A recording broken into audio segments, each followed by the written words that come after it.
So we're back on the porch having coffee with my dog Olaf. And I want to talk to you this morning about advice and filtering advice and why there is no perfect advice and why really it can be a matter of timing. Some advice is just terrible and you throw it out. But I think in this age where information and advice and recommendations and suggestions are just a flood. It's an absolute flood. I was talking to a friend of how different it is from when I was in college, and information was actually really hard to get.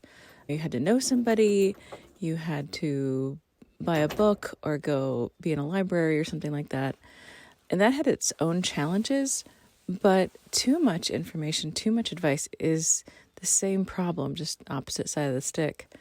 But this morning I was thinking about advice. I was scrolling through Instagram and saw advice that I have given as well, and I have taken as well, that essentially says nobody's going to save you.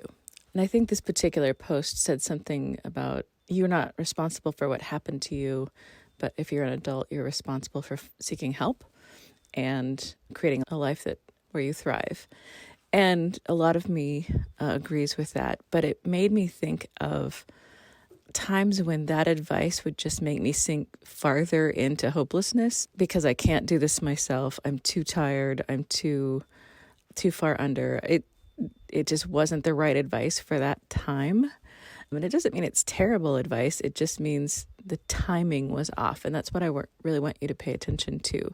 Because there were other times in my life, and one I can think of specifically, where the advice, no one's going to save you, was incredibly empowering and gave me the lift and the little boost that I needed, where I was like, oh, well, if nobody's going to come help, then I'm going to do this by myself, and sort of marched off.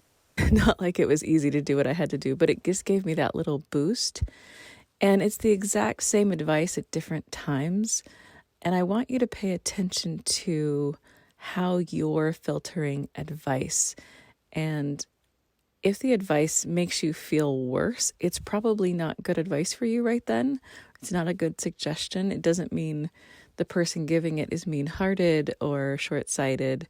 They may not have all the information they need. Sometimes we're trying to help and we don't really hit the mark doing that. But really, you being aware of how you filter advice and not just taking all advice at face value, because all advice is not appropriate for everybody. You're hearing an otter take off right there.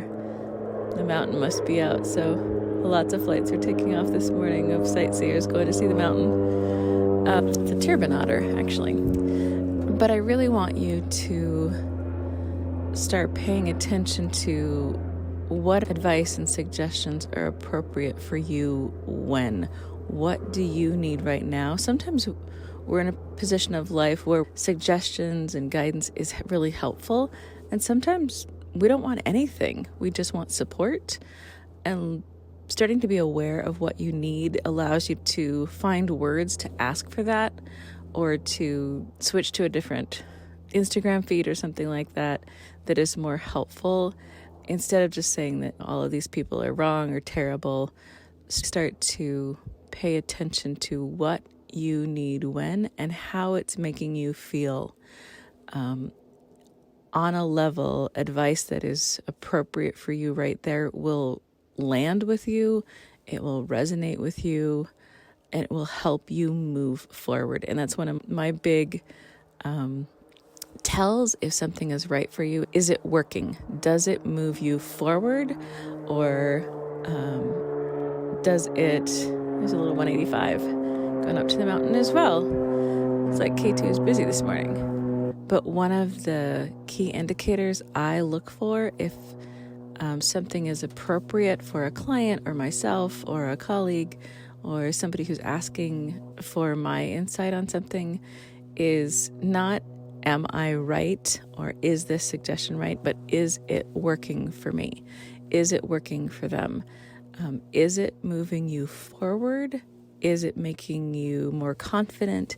Is it giving you more clarity? Is it giving you more insight or more information? And does it help you get closer to your dreams? So I hope that's a helpful perspective to think about as you head into this week. Talk to you later.